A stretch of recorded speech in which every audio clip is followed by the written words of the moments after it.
एक समय की बात है जब राजकुमार सिद्धार्थ गौतम अपने महल में विलासिता भरा जीवन जी रहे थे।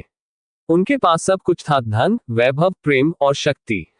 लेकिन एक दिन जब वे अपने रथ पर नगर भ्रमण के लिए निकले तो उन्होंने कुछ ऐसे दृश्यों को देखा जिन्होंने उनके मन को झकझोर कर रख दिया। उन्होंने एक वृद्ध व्यक्ति को देखा जिसके शरीर पर झुर्रियां थीं और वह कांपते हुए चल रहा था। उन्होंने एक बीमार व्यक्ति को देखा जो दर्द से कराह रहा था।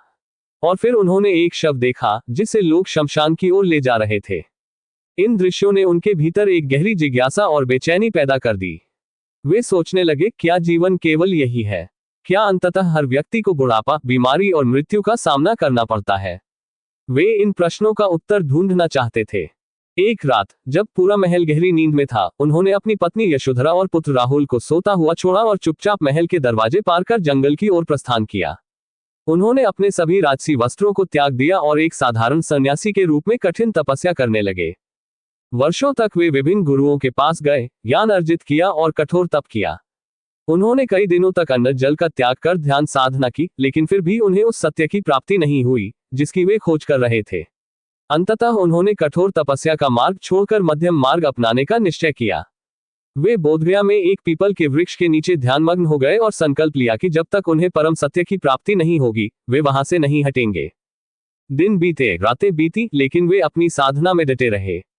एक रात जब वे गहरे ध्यान में थे तब उन्हें अपने भीतर ही वह ज्ञान प्राप्त हुआ जिसकी वे तलाश कर रहे थे। उन्होंने जीवन और मृत्यु, दुख और सुख, संसार और मोक्ष का वास्तविक स्वरूप समझ लिया। वे सिद्धार्थ से गौतम बुद्ध बन गए, एक जागृत पुरुष, एक बोधिसत्व। इसके बाद बुद्ध ने अपने ज्ञान को लोगों तक पहुंचाने का निश्चय किया। वे वाराणसी के पास सारनाथ पहुंचे, जहां उन्होंने अपने पहले 5 शिष्यों को उपदेश दिया।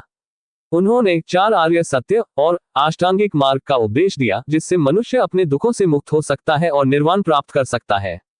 धीरे धीरे उनकी शिक्षाएं पूरे भारत में फैल गईं। लोग उनके शांति, करुणा और अहिंसा के संदेश से प्रभावित हुए। राजा, व्यापारी, साधु सभी उनके अनुयायी बनते गए। उन्होंने भिक्षुओं और भिक्षुणियों का एक संघ स्थापित किया ताकि वे पूरे संसार में ज्ञान का प्रकाश फैला सकें। कई वर्षों तक वे अपने अनुयायियों को सत्य का मार्ग दिखाते रहे। अंततः जब उनका समय पूरा हुआ तो उन्होंने कुशीनगर में अंतिम श्वास ली। लेकिन उनके विचार और उनकी शिक्षाएं अमर हो गईं। उनके द्वारा बताया गया सत्य आज भी करोड़ों लोगों के लिए मार्गदर्शन का स्रोत बना हुआ है। उनकी यात्रा केवल एक राजकुमार से एक सन्यासी बनने की नहीं थी, बल्कि यह अंधकार से प्रकाश की ओर जाने की थी।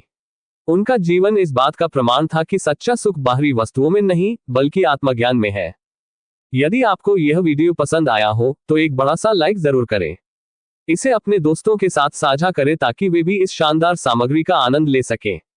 और हाँ, अगर आप आगे भी ऐसे ही मजेदार और ज्ञानवर्धक वीडियो देखना चाहते हैं तो हमारे चैनल को अवश्य सदस्यता लें। साथ ही नई वीडियो की जानकारी सबसे पहले पाने के लिए घंटी के निशान को दबाना न भूलें। धन्यवाद।